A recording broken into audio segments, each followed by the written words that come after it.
My name's Trevor Pryor and I work for Aboriginal and Torres Strait Islander Legal Service, and I'm employed as a Prisoner Throughcare Officer working with juveniles.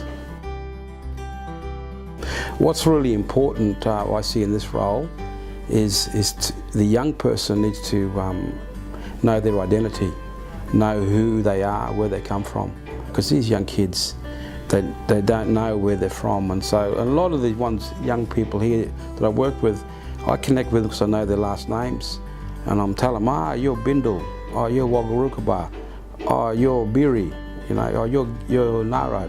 I know the family names, so I get to know, and these kids don't even know that themselves. So when they go home and ask uncle, auntie, or mum or granddad, that's right, that's where you're from. So getting that identity, who they are, sets the platform for me to work with them to get the education and training.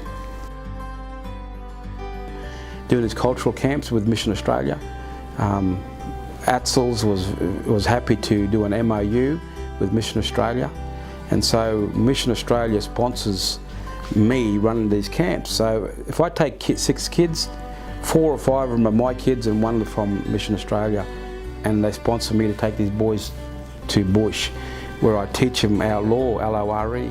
I show them our cultural sites. We walk in our cultural sites.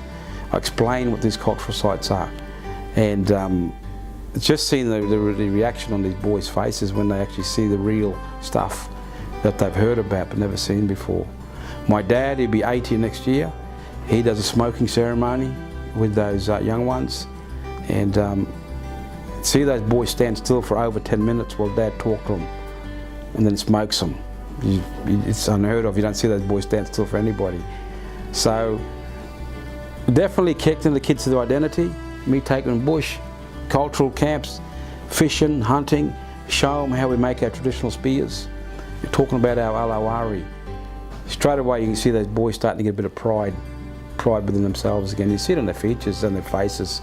That night we sit around the campfire, we talk about what we saw today.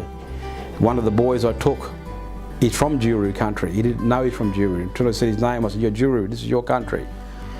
He grabbed one of those grinding stones and he held it in his hand. And I wanted to ask him what he felt, but I could see that he was too emotional. He was just really overwhelmed. So we put that stone back in the ground, covered it back up. That night I spoke to him, I said, "How do you feel when you grabbed the grinding stone in the mitten beds?" He said, "Uncle," he said, "I felt weird, but good way weird, thinking that I'm holding something here that my ancestors have held in their hand thousands of years ago, and here I am holding it." And so I just think that's just, you can't, no money can buy that sort of feeling which you get at that moment when that kid sees that. And I want to say to that kid to this day, I was just talking to one of the guards of Cleveland just not long ago, and she said, "Trevor, I haven't seen this person in here for over 3 months." I said, "No, he's been out of trouble, he's been doing good." So I think these cultural camps, getting their identity, show who they are, is making a difference in these kids' lives. And I suppose one thing I want to point out, these cultural camps is not a boot camp. I need to make that quite clear. Totally opposite. It's not a boot camp, it's a cultural camp where I connect these kids back to their identity and show them where they come from.